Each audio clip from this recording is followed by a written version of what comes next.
로마서 5장 다 잘 일어나시고 로마서 5장 12절 말씀.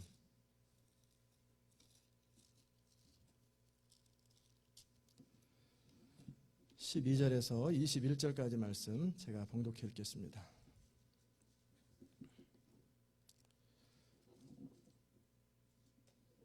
이러므로 한 사람으로 말미암아 죄가 세상에 들어오고 죄로 말미암아 사망이 왔나니 이와 같이 모든 사람이 죄를 지었으므로 사망이 모든 사람에게 이르렀느니라. 죄가 율법 있기 전에도 세상에 있었으나 율법이 없을 때에는 죄를 죄로 여기지 아니하느니라. 그러나 아담으로부터 모세까지 아담의 범죄와 같은 죄를 짓지 아니한 자들 위에도 사망이 왕노릇하였나니 아담은 오실 자의 표상이라. 그러나 이 은사는 그 범죄와 같지 아니하니 곧 한 사람의 범죄를 인하여 많은 사람이 죽었은즉 더욱 하나님의 은혜와 또는 한 사람 예수 그리스도의 은혜로 말미암아 선물이 많은 사람에게 넘쳤으리라. 또 이 선물은 범죄한 한 사람으로 말미암은 것 같지 아니하니 심판은 한 사람을 인하여 정죄에 이르렀으나 은사는 많은 범죄를 인하여 의롭다 하심에 이름이니라. 한 사람의 범죄를 인하여 사망이 그 한 사람으로 말미암아 왕노릇하였은즉 더욱 은혜와 의의 선물을 넘치게 받는 자들이 한 분 예수 그리스도로 말미암아 생명 안에서 왕노릇하리로다. 그런즉 한 범죄로 많은 사람이 정죄에 이른 것 같이 의의 한 행동으로 말미암아 많은 사람이 의롭다 하심을 받아 생명에 이르렀느니라. 한 사람의 순종치 아니함으로 많은 사람이 죄인 된 것 같이 한 사람의 순종하심으로 많은 사람이 의인이 되리라. 율법이 가입한 것은 범죄를 더하게 하려 함이라.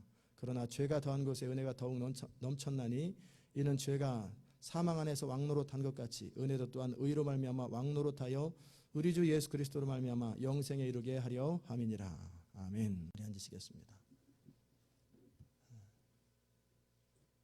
통역이 필요하신 분들은 꼭 리시버를 끼고, 저도 영어로 설교를 들으면 제대로 듣는 게 아니라 추측해서 이런 설교일 것이다 라고 추측해서 듣는데 그건 별로 좋지 않습니다. 가능하면 정확하게 들을 수 있기를 바랍니다. 오늘은 여러분과 함께 한 사람이라는 제목으로 말씀을 나눌 것입니다. 한 사람. 5장의 그 뒷부분 아담과 예수 그리스도를 비교하면서 예수님께서 또 아담이 어떤 일을 했고 그 영향력이 얼마나 크고 또 우리 한 사람의 영향력이 얼마나 중요한지를 함께 나누는 시간이 될 것입니다. 한 사람의 범죄로 죄가 세상에 들어왔습니다. 수없이 말씀드리지만 아담의 범죄, 하나님이 먹지 말라고 그만 그 선악과를 먹은 것이 이 땅에 죄가 들어오는 통로가 되었습니다. 선악과를 먹는 것 자체가 무슨 의미가 있나? 그것이 아니고 선악과를 먹는다라는 얘기는 선과 악을 자신이 결정하고 내 인생이 내가 주인이 되어 사는 삶을 선택했다라는 그것을 의미한다고 그랬죠. 내가 앞으로는 하나님의 다스림과 명령에 순종하고 하나님과 교제함으로 살지 아니하고 하나님으로부터 나오는 힘과 능력으로 살지 아니하고 내가 알아서 살겠습니다. 내 힘과 능력으로 살겠습니다. 그것이 결국은 선악과를 먹는 거라고 그랬어요. 그것은 인본주의요. 그것은 하나님 앞에서 하나님을 거역하는 태도인 것입니다.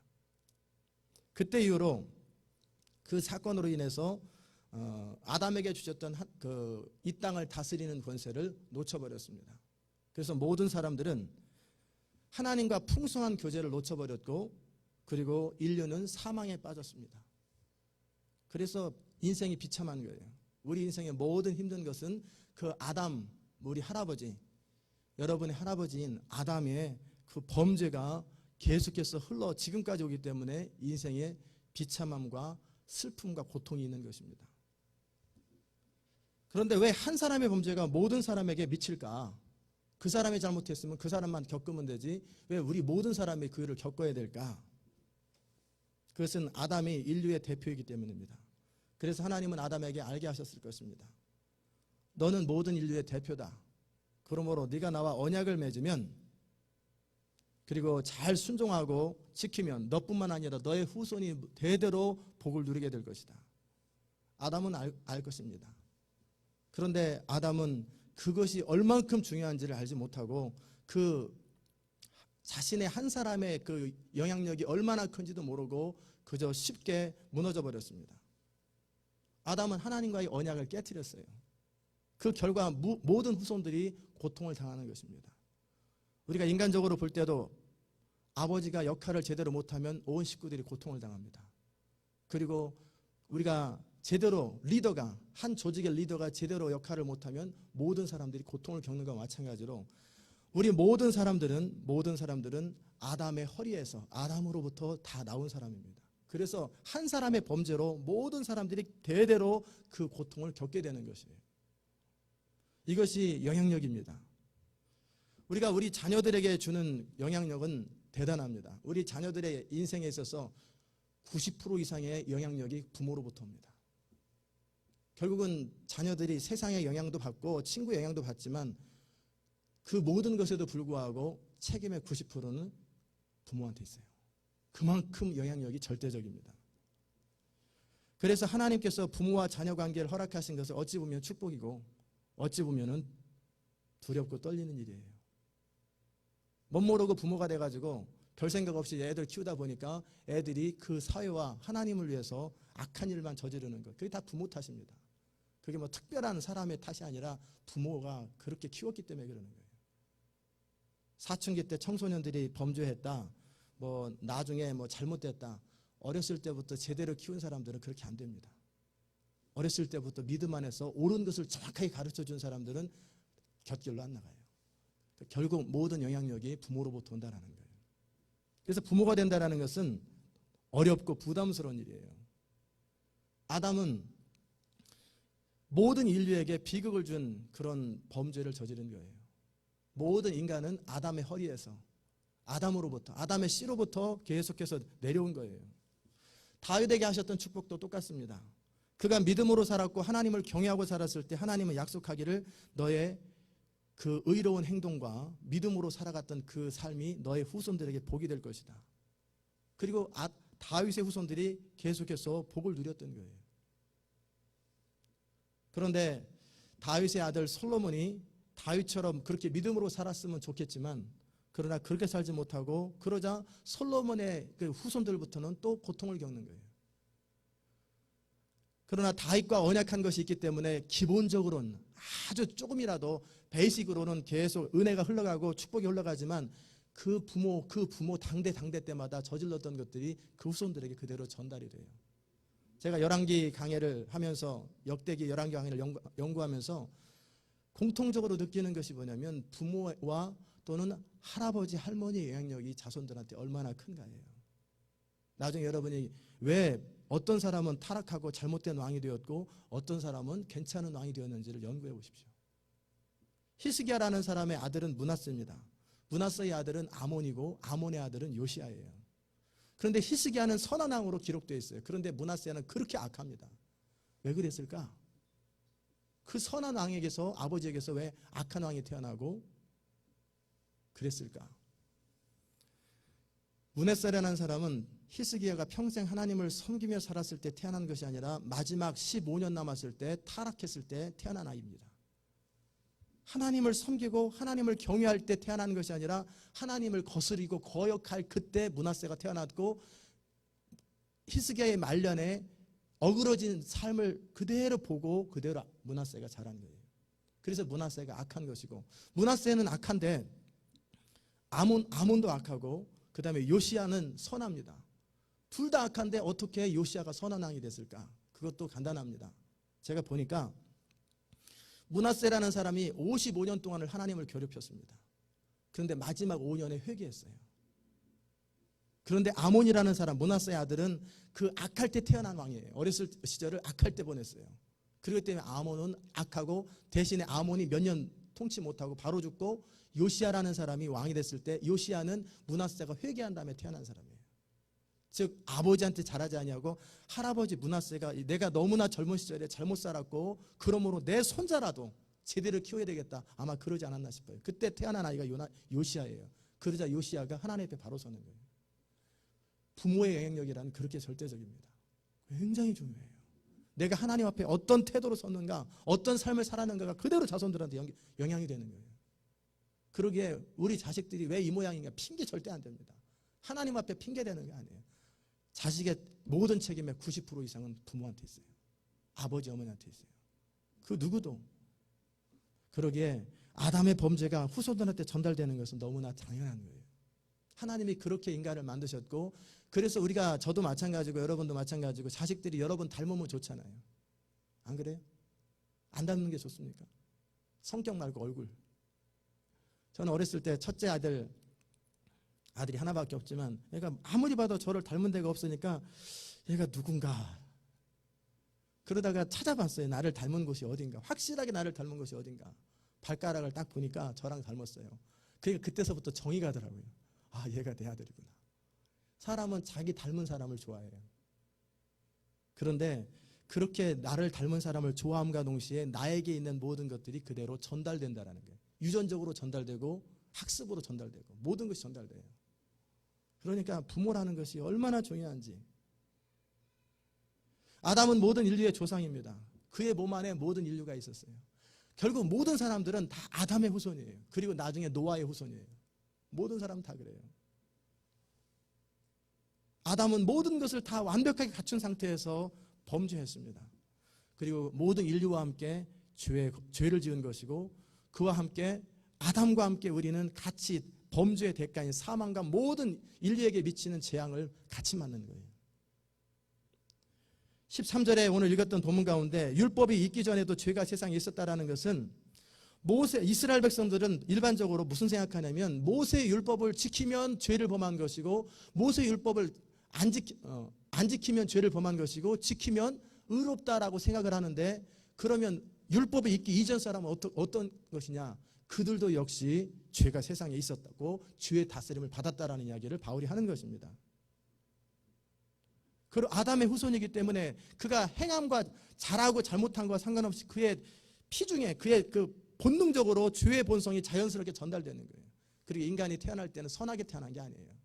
미국의 학습 이론이 잘못되어 있는데, 그게 뭐냐면 인간은 백지처럼 태어난다. 그래서 어떻게 교육하느냐에 따라서 인간이 달라진다. 그건 비성경적입니다. 인간은 악하게 태어납니다. 본능적으로 악하게 태어나요.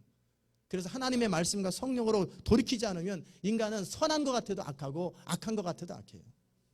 그게 성경이 가르치는 가르침이에요. 존 듀이를 통해서 잘못된 가르침이 미국에 영향을 미치고, 그러다 보니까 비성경적으로 학교 교육이 시작되는 거예요. 인간은 선하게 태어나지 않아요. 그렇다고 악하게 백지로 태어나는 것도 아니고 인간은 악으로 태어납니다. 그게 성경이 말하는 진리예요. 그리고 13절에 율법이 있기 전에 죄를 죄로 여기지 않았다는 말은 무슨 말이냐면, 율법이 없다고 죄가 아니라는 게 아니라 율법이 딱 생기고 나니까 그 죄가 무슨 죄인지를 정확하게 드러낸다는 거예요. 율법의 역할은 죄를 드러내는 기능을 하는 건데, 본능적으로 우리 안에 있던 죄가 깜깜할 때, 어두울 때 사람들한테 밝혀지기 전에는 죄가 아닌 것처럼 보이지만 그 안에 죄가 있었던 것처럼 율법이 딱 생기니까 그게 죄였구나라는 사실을 밝혀졌다라는 그 의미입니다. 14절에 아담으로부터 모세에 이르기까지 아담의 범죄와 같은 죄를 짓지 아니한 모든 자들에게도 여전히 사망이 왕노릇했다고 되어 있어요. 나는 아담처럼 죄를 지지 않았는데, 그러나 동일하게 아담과 같은 죄가 사람들 안에 미쳤기 때문에 사망이, 죄의 결과는 사망이라고 그랬어요. 죄의 대가는 싹슨 사망인데, 그 사망이 사람들을 다스리는 거예요.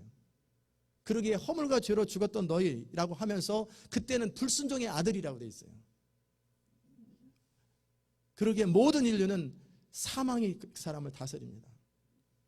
그가 거듭나서 구원받기 전까지, 구원받은 이후에도 그가 죄를 저지르는 동안에는 사망이 그 사람을 다스립니다.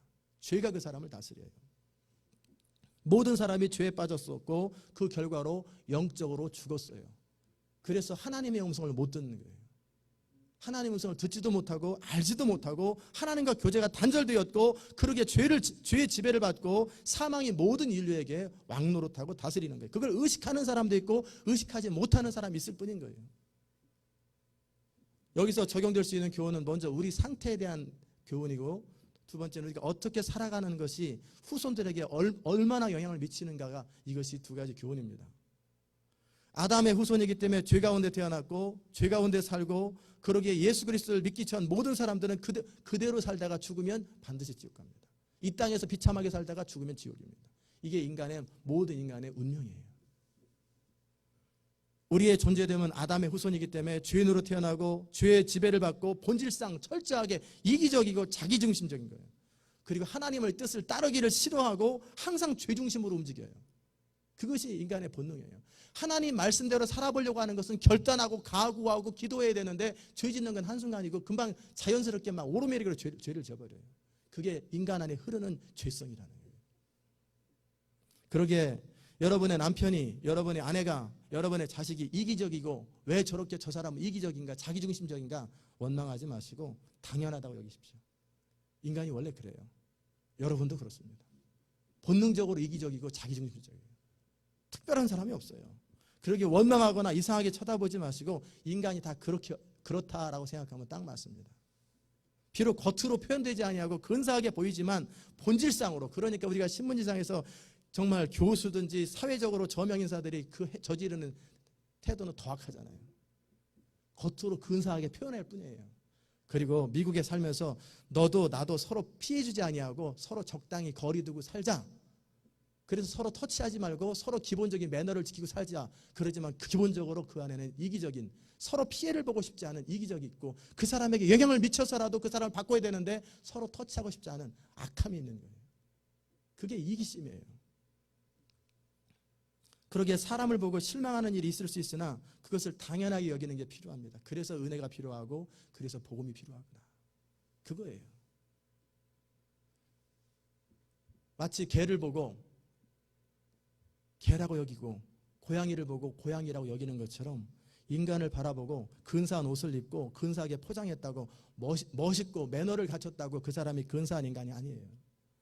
서로의 평화를 위해서 그렇게 행동할 뿐이에요.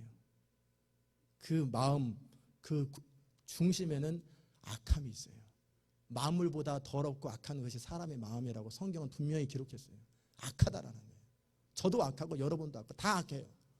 다 이기적이고 자기중심적이에요. 그런데 인간의 착각은 뭐냐면 자기는 안 그런 줄 알아요. 자기는 안 그런 줄 알아요. 그런데 그 사람이 더 나쁜 사람이라는 걸 알아야 돼요. 자기가 괜찮아 보이기 때문에 다른 사람 판단하고 정죄하고 다른 사람 무시하고 우습게 하잖아요. 근데 그 사람은 두 가지 죄를 저지르는 거예요. 원래 악한 자기 죄에다가 다른 사람 판단하는 죄까지 이중적인 죄를 저지니까 그 벌은 더 큽니다. 더 악한 사람들이에요. 그러기에 시간이 갈수록 날마다 옛사람들이 하는 말이 우리 때는 안 그랬는데 그 얘기를 하잖아요. 점점 악해져 간다라는 거예요. 죄를 더 쌓으니까 계속 얼마나 악해지겠어요. 그러기에 아담의 후손은 정죄를 받았고 사망이 왕노릇하고 어쩔 수 없이 그렇게밖에 살지 못하는 거예요. 그런데 여기에 주어진 하나님의 복된 소식이 있죠. 15절 이하에는 복된 소식입니다. 그러나 이 은사는 하나님께서 우리에게 베풀어진 선물과 은혜는 뭐냐면 아담의 범죄와 다르다. 한 사람의 범죄로 모든 인류에게 그렇게 비참함, 죽음과 사망이 막노릇했는데 한 분 예수 그리스도, 한 사람 예수 그리스도의 은혜로 말미암아 선물이 많은 사람에게 미쳤다라는 거예요.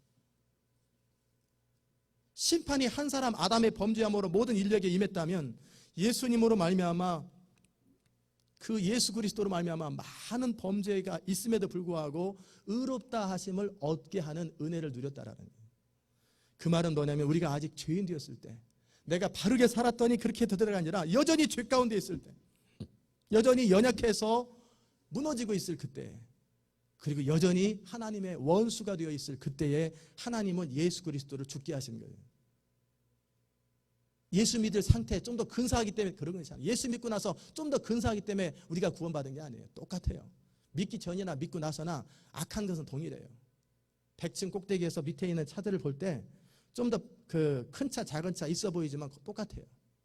약간씩 다를 뿐이에요. 우리가 어떻게 했기 때문에 우리가 의로워진 것이 아니고 우리가 좀 더 바르게 살았기 때문에 천국 가는 게 아니에요. 예수 그리스도께서 십자가에서 죽기까지 순종하셨던 그 결과로 그것을 믿고 받아들이는 사람들에게 그 예수님의 sacrifice, 희생 때문에 우리가 구원을 얻는 거예요. 우리가 예수님의 희생 때문에 구원을 얻는다 하더라도 그리고 그 남은 생애가 그럼 예수님처럼 완전히 거룩하게 되느냐? 그것도 아니에요. 노력하고 최선을 다해서 그렇게 사는 것뿐이에요.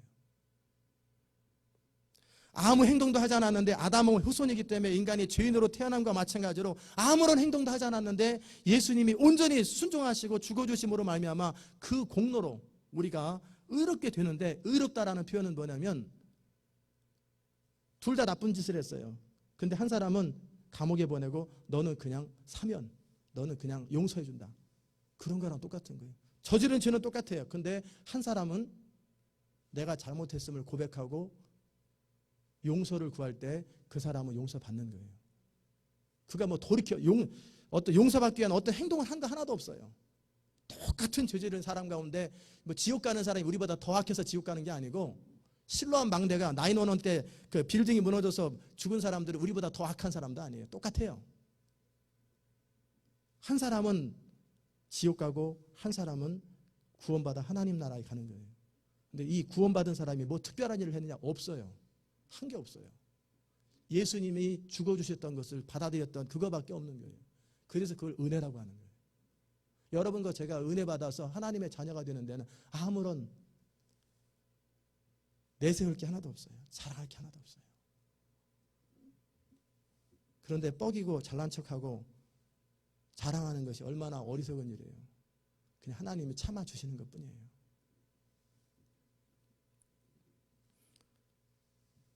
한 사람의 범죄함, 아담의 범죄가 그 모든 사람에게 사망이 왕노릇하는 비참한 결과를 초래했는데, 한 분이신 예수님이 순종함으로 믿는 자들에게 주어진 특권은 뭐냐면 생명이 왕노릇하는 인생을 살 수 있다는 거예요. 죄가 사망 안에서 왕노릇합니다. 왕노릇이라는 건 뭐냐면 왕이 명하면 들어야 되잖아요. 왕의 명령은 절대적이잖아요. 죄는 사망 안에서 잠들어 있는 사람, 그 죄 가운데 있는 사람들을 다스려서 그를 이끌어갈 때 그걸 거역할 힘이 없어요. 결국 죄를 지을 수밖에 없어요. 그게 왕노릇이에요. 그런데 은혜도 의로 말미암아 우리 안에서 왕노릇한다라는 거예요. 그게 뭐냐면 우리 안에 생명 되신 그리스도가 말미암아 영생을 얻었고, 죄가 사망 가운데 왕노릇하고 어쩔 수 없이 죄를 지을 수밖에 없었던 사람이 생명이 왕노릇하면, 이제 앞으로 계속 그 부분을 다룰 거예요. 생명이 왕노릇하면 이제 죄를 벗어날 수 있고, 죄가 다스림 받지 아니하고 하나님의 은혜와 하나님의 영광과 하나님의 생명이 통치할 수 있는 그런 존재로 바뀌는 것이 구원이라는 거예요. 여러분이 죄인이다라고 느껴지시는 분, 그런데 나는 죄인인데 예수 믿어서 그냥 법적인 의미로 의인이고 이거 말고 내 성품이나 내 본성을 말하는 게 원래 죄인인데, 여러분이 죄를 지었기 때문에 죄인이 아니라 죄인으로 태어나서 죄를 짓고 그러기에 더더욱 죄인인 거예요. 죄를 안 지어도 죄인이고 죄를 지었기 때문에 더 죄인인 거예요. 이게 성경이 말하는 진리입니다. 그런데 예수를 믿게 될 때 발생하는 현상은 뭐냐면, 더 이상 이제 죄의 다스림을 받는 것이 아니라, 죄가 우리의 주인이 아니라, 사망이 우리를 다스리는 것이 아니라 그리스도 안에서 완전히 자유로운 존재가 되더라는 거예요. 그게 사망이 아니라 생명이 왕노릇하는 인생이에요. 그 말은 뭐냐면 우리가 합법적으로 자유로운 존재가 되었어요. 이제는 그 선언적인 의미에서, 합법적인 의미에서 무슨 말이냐면, 죄를 지었는데 감옥에 안 들어가고 죄를 지었는데 멸망을 당하냐고 구원 얻었어요. 그런데 의도적으로 또 죄를 지어요. 우리가 살면서 예수 믿고 나서 의도적으로 죄를 지으면 어떻게 되겠습니까? 죄의 다스림을 받습니다. 내가 예수 믿고 구원 받았는데도 여전히 죄된 생각을 하고 살고 죄를 짓고 살아가면 그 죄가 그 사람을 여전히 지배합니다. 어떤 부분만큼? 그 죄를 지은 부분만큼.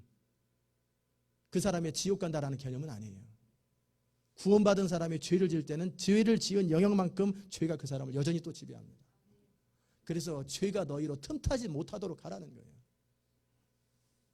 그러나 이전과 다른 것은 뭐냐면, 이전에는 그냥 죄에 빠져서 벗어날 방법이 없었는데, 이제는 죄를 지었어도 우리 안에서 성령이 탄식함으로 회개케 할 때 잘못했습니다 하나님하고 중심으로 돌이키면 용서함을 받고 죄에서 끊어지더라는 거예요. 중심으로 돌이킬 때 용서함을 받고 죄에서 끊어지는 거예요. 옛날에는 어쩔 수 없이 죄를 지었어요. 그런데 이제는 죄에서 끊어지는 거예요. 그러기에 예수 믿는 자들이 주어진 특권, 믿는 자들에게 주어진 특권은 놀라운 거예요. 저는 여러분 모두가 그 믿는 자의 특권이 무엇인지를 알기 원해요. 너무 많은 교회에서 믿는 자가 어떤 존재인지를 가르쳐주지 않아요. 그러니까 율법적으로 빠지든지, 그냥 자기 의에 빠져서 살든지, 율법적으로 빠진다는 것은 자기 위에 빠진다는 거예요. 아니면 은혜라고 말하고 적당히 대충 사는 거예요. 여전히 주의 다스림 받으면서도 은혜로 구원받았다고 하면서 함부로 사니까 기독교가 그렇게 욕을 먹고, 아니면 경건한 척하면서 종교적이 되면서 나는 말씀대로 말씀대로 하면서 거룩한 척하고 사람 무시하는 거예요. 이 두 가지 길로 빠져요. 그러나 믿는 자가 어떤 존재인지를 정확하게 알게 되면 그는 삶이 실제적으로 달라집니다. 실제적으로 달라져요. 그러게 여러 교사들이 많은데 자녀들한테, 학생들한테 가르쳐야 될 것이 뭐냐면 이론적으로 가르치는 건 별로 의미 없어요. 실제적으로 그들의 삶이 변화될 수 있도록. 잔소리하고 꾸지람하는 건 별로 의미 없어요. 그들 내면 안에서 그 죄를 이길 수 있는 힘, 성령의 능력이 무엇인지, 믿는 자의 권세가 무엇인지를 가르쳐줘서 그들이 실제적으로 스스로 변화되도록 가르쳐주는 거예요. 성령의 힘으로. 그럴 때 그들은 스스로 죄를 끊을 수 있어요. 요셉이 어떤 상황 속에서 자기를 지키잖아요. 그 사람은 별난 사람이에요. 하나님이 그를 다스리면 그는 그렇게 되는 거예요. 우리가 믿음 안에서 우리가 누군지 알면 죄에서 벗어나고, 죄에서 벗어나기 때문에 저주와 비참함에서 벗어납니다. 모든 슬픔과 고통에서 벗어납니다. 그래서 복되고 풍성한 인생을 살게 될 거예요. 이 부분 우리가 주로 다뤘고, 앞으로 이제 6장부터 계속 다루게 될 것입니다. 어떻게 구체적으로 자유함을 누리는지, 어떻게 생명이 왕노릇하는지, 어떻게 내 삶 속에 승리하는 삶을 사는지, 내가 컴퓨터 게임을 하면서 통제가 안 되는데 이게 어떻게 통제되는지, 마약을 먹으면서 통제가 안 되는데 어떻게 마약이 통제되는지, 어떻게 성적인 유혹에서 통제가 되는지, 다 통제가 돼요. 얼마든지 내가 끊으려면 끊어진다는 거예요. 그 힘이 어디서부터 나오냐면 하나님을 신뢰하는 믿음과 성령의 능력이 다스리면 끊어져 버려요. 이기심에서 벗어나 버려요. 그게 능력이에요. 실제적으로 변화되는 능력. 그것이 하나님의 사람이 가지고 있는 능력입니다. 두 번째, 여러분과 함께 계속 연결되는 말씀으로 다루고 싶은 내용이 뭐냐면, 그러기에 한 사람의 영향력이 얼마나 큰가예요. 한 사람 아담으로 말미암아 온 인류가 그렇게 비참하게 살았다면, 한 분이신 예수님이 순종하였을 때 모든 믿는 자에게 정말 영원토록 복을 누리게 됐다면 그 한 사람이 얼마나 중요하냔 말이에요. 그리고 이 시대에도 하나님이 한 사람을 중요하게 여기십니다. 한 사람. 저는 여러분이 한 사람, 다들 남들 가는데 이렇게 적당히 살지, 그렇게 살아가지 않고 나 한 사람이 얼마나 중요한지, 아브라함을 통해서 한 시대가 바뀌고 한 터닝 포인트가 이루어지는 것처럼, 모세를 통해서 한 터닝 포인트가 바뀌는 것처럼, 하나님은 한 사람을 통해서 하나님의 일을 이루세요. 다수를 통해 이루는 법이 없어요. 여러분의 가정을 누가 변화시킵니까? 여러분 한 사람만 바로 서 있으면 여러분 가정이 바뀝니다. 여러분의 직장도 마찬가지고, 여러분이 살고 있는 지역도 마찬가지고, 동네도 마찬가지고, 여러분 한 사람만 바로 서 있으면 그 도시가 바뀌고 동네가 바뀌어요. 그게 바로 한 사람의 영향력이에요. 근데 너무 많은 사람이 대충 살아요. 존재 안 하는지도 알지도 못하고 그냥 자기들끼리 지내다가 죽어버려요. 그것은 너무나 무력한 인생이고 너무나 비참한 인생이에요. 애틀란타에 교회가 생겼습니다. 1000개의 교회가 있어요. 우리 교회까지 더해졌습니다. 근데 점점 더 악해진다는 것은 교회가 교회 역할을 제대로 못하는 거예요. 심하게 얘기하면 무능력한 교회예요. 교회가 생기면 지역이 바뀌어야 돼요. 교회가 생기면 바뀌는 거예요. 집안에 믿는 사람 한 사람이 생기면 그 집안이 다 바뀌어야 되는 거예요. 그게 영향력이에요. 근데 너무나 많은 크리스찬이 롯과 같이 살아요. 롯은 믿기는 믿거든요. 구원을 받아요. 그런데 자기 아내에게조차도 영향력을 못 미쳐요. 자기 자식들한테도 영향을 못 미쳐요. 자기 사위한테도 영향을 못 미쳐요. 그러니까 롯이 말하면 농담으로 여겨요. 부인은 너 남편 말을 무시해요. 그만큼 영향력이 없는 거예요. 여러분, 한 사람이 얼마나 중요한지 아십니까? 하나님이 어떤 일을 시작하실 때 준비가 된 한 사람을 통해서 시작하십니다. 하나님께서는 모세가 나타나기 전까지는 출애굽을 시작하지 않으십니다. 출애굽을 계획하고 준비는 하시지만 시작을 안 하세요. 하나님이 다윗이 등장하기 전까지는 다윗을 통해서 이루고자 하는 그 꿈을 이루지 않으세요. 하나님에 대하는 사람입니다.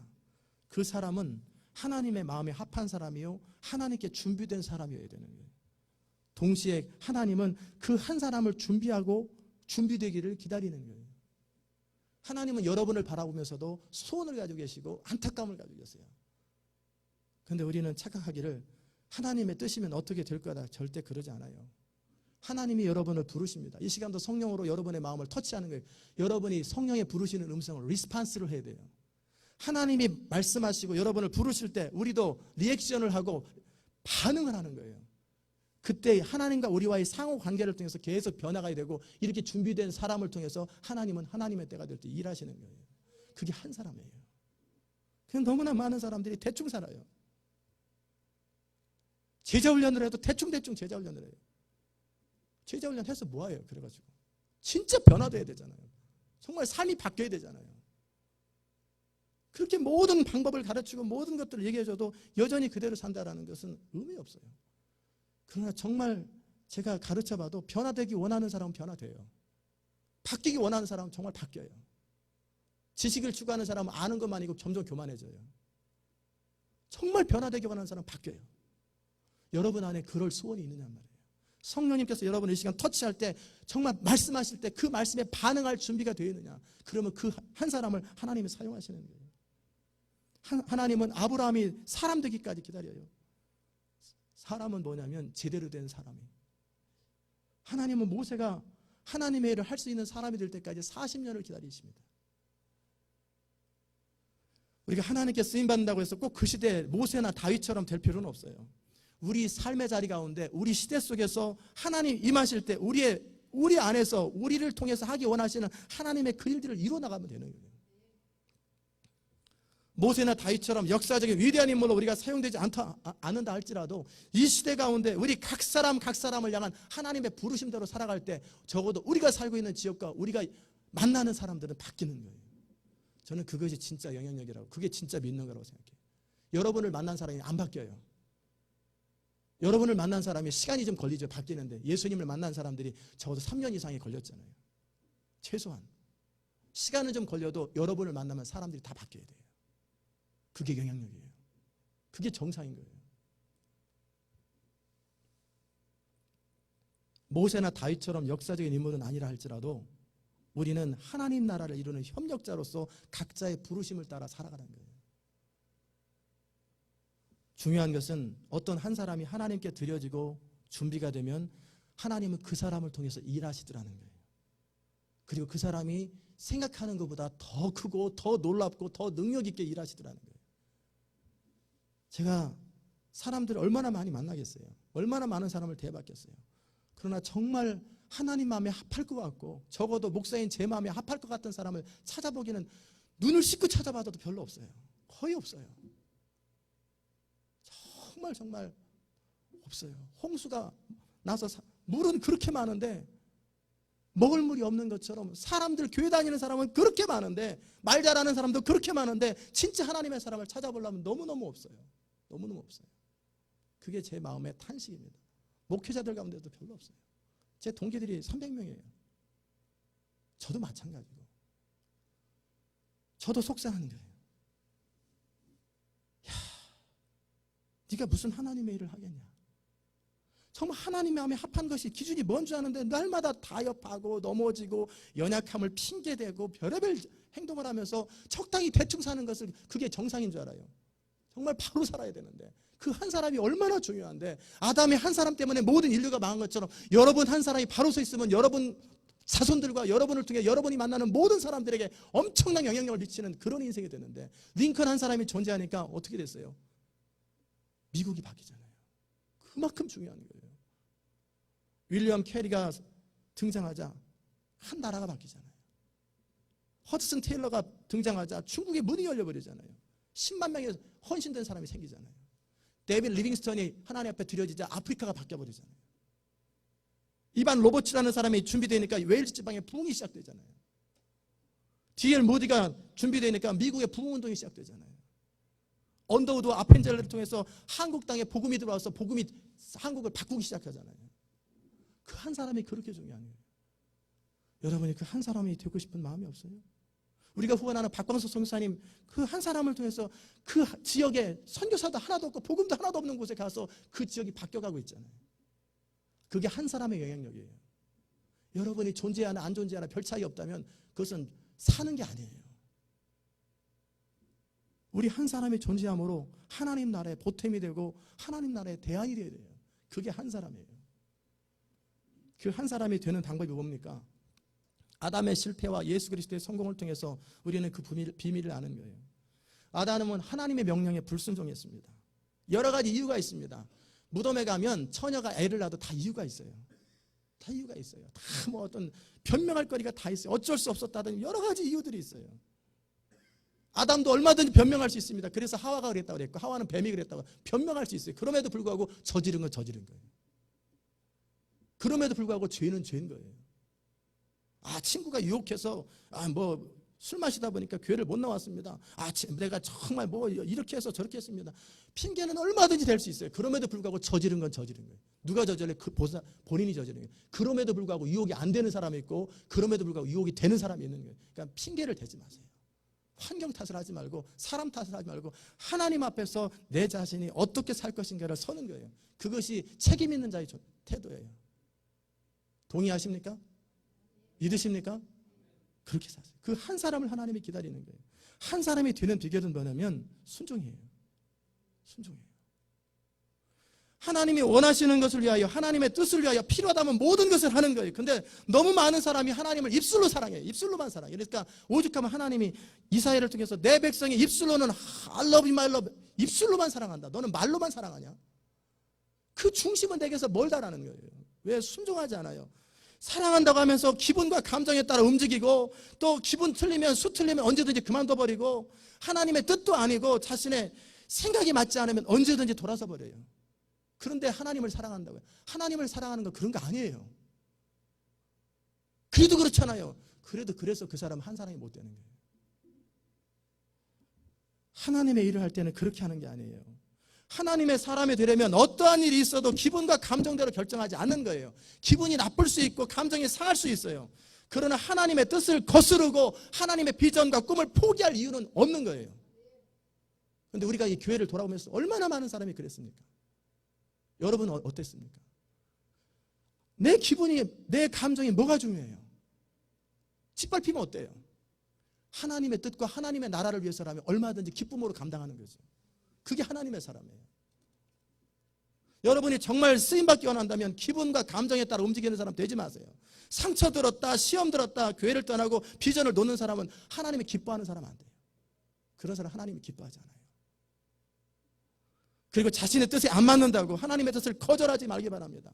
하나님의 교회를 섬길 때도 여러분의 생각과 상식을 넘어서면 그것이 하나님의 뜻인지 아닌지 상관없이 거절해버려요. 기도해봤냐? 그것도 아니에요. 응답받아봤냐? 그것도 아니에요. 내 생각과 틀리다라는 거예요. 내 상식과 틀리다라는, 이런 사람이 무슨 하나님의 사람이에요.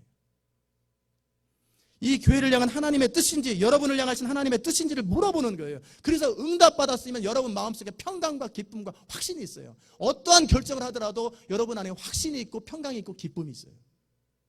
무슨 말인지 아십니까? 여러분이 하나님의 뜻 가운데 살아가면 어떤 상황 속에서도 확신이 있고 그 안에 기쁨이 있어요. 그러게 여러분이 기쁨으로 결정하지 않은 것, 어떤 의사결정을 하더라도 여러분 안에 확신과 기쁨이 없는 것 다 잘못된 결정이에요. 하나님이 의사결정할 때 기쁨이 흘러넘치고 평강이 흘러넘치고 확신 가운데 결정하는 거예요. 그것만이 하나님의 뜻이에요. 믿습니까? 그게 하나님의 사람이에요. 하나님이 그런 사람을 찾는 거예요. 내 생각에 내 틀에 맞지 않으면 틀렸다고 말하고 언제든지 탁 놔버리는 그 사람은 하나님의 일을 못하는 사람이에요. 세상에도 그런 사람은 성공 못해요. 제가 제자훈련하면서 돈 때문에 직장에서 수틀리는 일, 자존심 상하는 얘기들이 얼마나 많은지 다 알잖아요. 그럼에도 불구하고 참잖아요. 자식 때문에, 처자식 때문에. 그보다 하나님을 더 사랑하라는 거예요. 하나님 때문에 모든 걸 참고 모든 걸 믿고 모든 걸 바라고 모든 걸 견디라는 거예요. 이게 하나님의 사람이에요.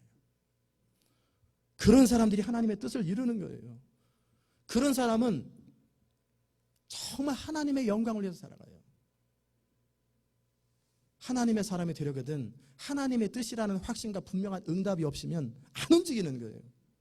그리고 일단 하나님의 뜻이다, 이건 하나님의 응답이다라고 확신을 받았으면 어떤 일이 있어도 그걸 성취할 때까지 가는 거예요. 목숨을 버려서라도 그것을 하는 것. 이 한 사람이 그렇게 중요한 거예요. 그런 사람, 그것을 성취하고 순종하되 죽기까지 순종할 때 하나님의 일을 이루는 그 한 사람이 되는 거예요. 그래서 세 번째, 일을 하다가 힘들다고 아무도 알아주지 않는다고 어렵다고 포기하거나 주저앉지 마시기 바랍니다. 하나님의 일을 할 때는, 어떤 중요한 일을 할 적에는 우리가 쉴 때는 일이 끝나서 쉬는 거예요. 포기하는 거 아니에요. 일을 마무리했기 때문에 쉬는 거예요. 그게 성공하는 자의 태도예요. 일이 마무리되지 않았는데 포기하고 저런 이유 때문에 주저앉아 버리면 하나님의 나라 일은 완성되지 않아요. 하나님의 미랄이 땅에 떨어져 죽으면 열매를 맺는다고 그랬어요. 여러분이 어떤 열매라도 여러분을 통해서 맺기 원하시거든 하나님의 미랄처럼 죽으세요. 죽은 사람은 자기가 죽은 줄 알아요. 그리고 열매로, 결과로 나타나요. 결과가 모든 걸 설명해 주지 않는다 할지라도 그럼에도 불구하고 그 열매를 보면 그 나무가 어떤 줄 알아요. 사람이 지나가고 나면 흔적이 있기 마련이에요. 어떤 사람이 지나고 나면 반드시 그 사람이 지나간 흔적이 있어요. 마찬가지로 여러분이 인생을 지나가면, 여러분이 어느 조직을 지나가면 여러분이 지나간 흔적들이 있어요. 그 흔적이 거룩해야 돼요. 그 흔적이 열매로 나타나야 돼요. 하나님은 많은 사람이 필요한 게 아니에요. 하나님의 뜻을 위해서 자기 전부를 드릴 줄 아는 그 한 사람이 필요한 거예요. 저는 이 교회가 바로 그런 교회 되기 원하고 여러분이 바로 그런 인생 되기 바랍니다. 그게 한 사람의 영향력이에요. 한 사람 아담의 범죄로 모든 사람이 비참하게 됐잖아요. 한 사람 예수 그리스도의 온전한 순종으로 믿는 모든 자에게 구원의 근원이 되셨잖아요. 이제 하나님의 바톤은 여러분과 저에게 주어졌어요. 우리가 어떻게 하느냐에 따라서 우리 뒷사람들이 영향을 받아요. 그리고 우리 자신이 영향을 받아요. 한 사람, 하나님이 찾으시는 그 한 사람 되시기를 주의 이름으로 축원합니다. 기도합시다.